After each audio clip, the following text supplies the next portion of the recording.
Yo internet, je te souhaite une excellente rentrée, j'espère que tu as passé un bel été. De mon côté, comme l'année dernière, je suis allée au Festival d'Avignon au mois de juillet pour te dénicher les plus belles pépites qui risquent de tourner à Paris et en province d'ici quelques mois. Voici donc sans transition et sans plus attendre mon top 5 du Festival Off d'Avignon 2018. Et oui, le Off, puisque je suis venue la dernière semaine du mois de juillet, et donc le In était terminé, voilà, j'ai pas vu de spectacle du In.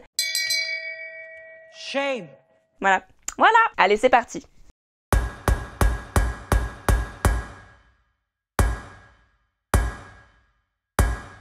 Numéro 1, un seul en scène féministe immensément touchant. Quand je serai grande, tu seras une femme, ma fille. Alors je t'arrête avec tes oui, mais les spectacles féministes, y a plus que ça, c'est un sujet facile, alors non.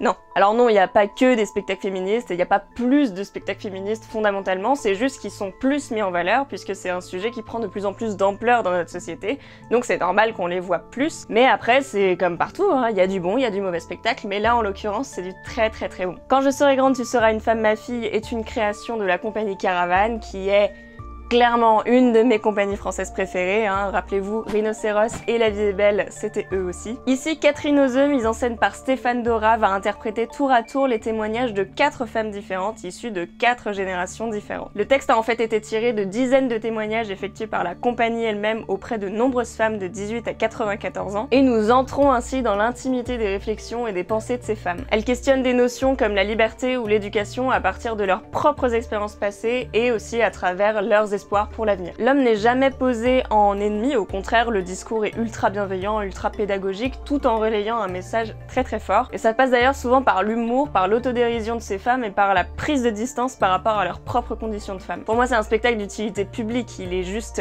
nécessaire et c'est la raison pour laquelle il passe en premier d'ailleurs dans cette vidéo. Et par-dessus tout ça, Catherine Oseux, la comédienne, dégage une telle aura de bonté et d'altruisme qui est juste incroyable. Elle a un truc dans le regard que j'arrive pas à décrire mais qui donne juste un élan de positivité à ce spectacle et c'est quelque chose qui m'a vraiment émue. Numéro 2, un spectacle de masques tout droit venu d'Espagne, André Idorin de la compagnie Culunca Teatro. Alors quand je vous dis masques, n'imaginez pas les tout petits masques tout blancs et tout fins de la Commedia dell'arte, là on n'y est pas du tout, c'est vraiment des très gros masques qui englobent toute la tête des comédiens. Ce sont d'ailleurs exactement les mêmes masques que dans Hotel Paradiso de la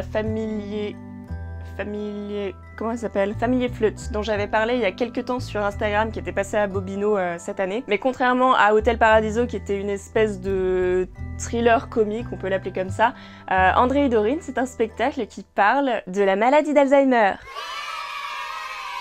Alors dit comme ça, j'ai conscience que ça donne pas très envie, mais en réalité c'est un spectacle qui est d'une beauté et d'une sincérité juste époustouflante. Et ça c'est vraiment grâce à sa simplicité qui est induite non seulement par le port du masque qui initie une certaine gestuelle de la part des comédiens, et aussi par le mutisme, puisque c'est un spectacle complètement muet. Le combo mutisme plus masque permet vraiment aux spectateurs de s'identifier très vite, de s'approprier les personnages et leur histoire, et donc d'être touché très profondément. Mais alors quand je te dis très profondément, en fait c'est juste la chialade, la fontaine, les chutes du Niagara.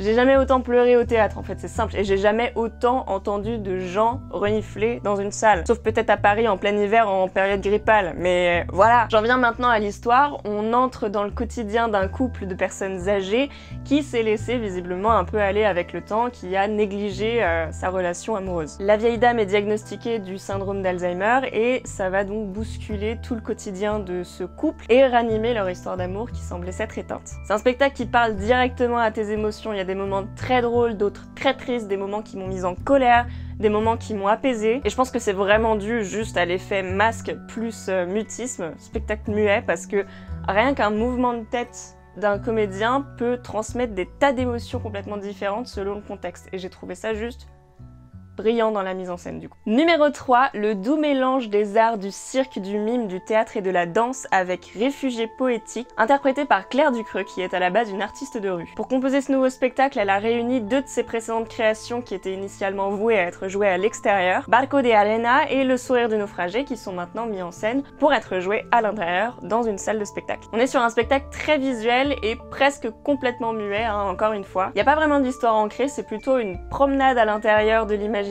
du personnage de Claire Ducreux qui est une réfugiée qui se réfugie sous un pont pendant une tempête. Elle va interagir avec chacun des éléments du décor qui représentent le monde de l'extérieur, donc des bancs, des barrières, un parapluie, du vent, de la neige, qui va nourrir son travail de danseuse, comédienne et circassienne. C'est rempli d'images extrêmement poétiques et très positives alors qu'on est en train de regarder quand même une réfugiée dans la rue, hein, c'est ultra paradoxal. On ressent beaucoup d'empathie pour le personnage de Claire et justement elle va en profiter pour faire participer le public. Elle va faire monter 3 personnes sur scène pour construire un tableau avec elle. Et j'ai été assez étonnée de la réceptivité des spectateurs qui se sont juste montrés super enthousiastes et super à l'écoute. Alors peut-être que je suis venue à une excellente représentation, peut-être que ça se passe pas aussi bien sur les autres dates, mais en tout cas il y avait une réceptivité des spectateurs qui était magnifique et qui m'a presque plus émue d'ailleurs que le spectacle en soi. Je trouve que c'est une prouesse juste incroyable de mettre en confiance un spectateur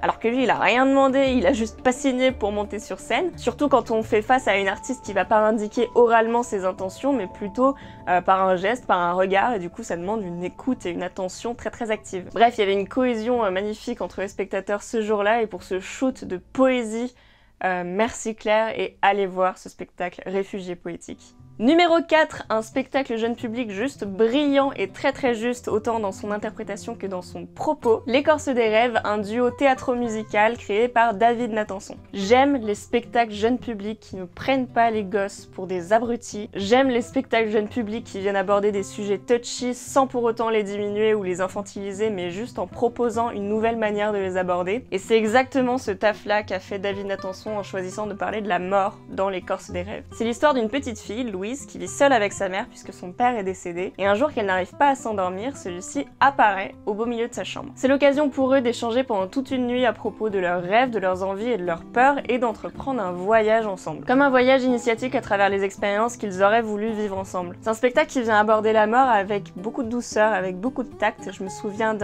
d'une réplique qui disait simplement « Tu sais, c'est pas grave de mourir. Ça arrive à tout le monde ». Le texte va donc parler de fatalité sans pour autant la dramatiser, et ça passe aussi beaucoup par la musique et par les paroles des chansons, notamment écrites par Oldelaf, et on connaît Oldelaf pour sa finesse d'écriture et son humour qui convient parfaitement à ce spectacle. Ce que je retiendrai vraiment de cette pièce, ce sont ses subtilités d'écriture, ses métaphores, qui viennent chatouiller de grands sujets, des sujets importants comme la mort, comme la liberté, et qui parlent autant aux enfants qu'aux parents. Ça c'est pour moi vraiment le critère ultime de la réussite d'un spectacle jeune public. Bien, maintenant qu'on a vu le sexisme, les SDF, la maladie d'Alzheimer, le drame familial et... bordel, le drame familial, j'en ai bouffé cette année. On a besoin de légèreté, d'une bouffée d'air frais, et j'ai exactement ce qu'il faut. Numéro 5, vous avez dit Broadway? La vie réelle n'est pas assez musicale. J'ai vu ma première comédie musicale à 17 ans et depuis j'en suis convaincu, la vie réelle n'est pas assez musicale. L'orchestre a entamé l'ouverture. Le rideau s'élevait sur un décor gigantesque et j'oublierai jamais. Jamais. Ça fait tellement de bien de voir un spectacle comme ça. Merci la Belgique, merci de nous envoyer ce cadeau du ciel. Vous avez dit Broadway est un duo composé d'un comédien-chanteur accompagné d'une superbe pianiste. Le comédien va tout simplement nous raconter la grande histoire des comédies musicales américaines, de leurs origines à nos jours, en interprétant les plus grands titres de ces spectacles. Alors pour les fans de comédie musicale, c'est juste ultra plaisant, et pour les novices, c'est une excellente introduction à l'histoire de la comédie musicale. They're not artists, darling, they're just vaudeville. If you see what I mean.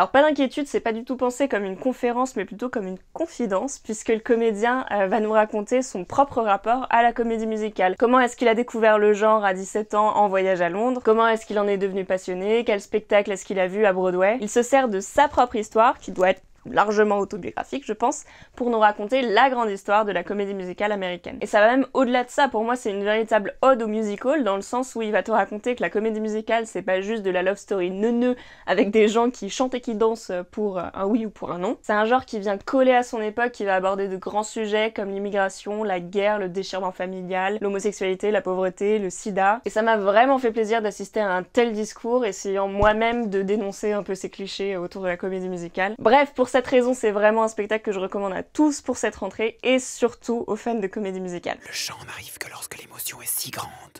La situation si poignante, ou les voix si intenses que les mots seuls ne suffisent plus.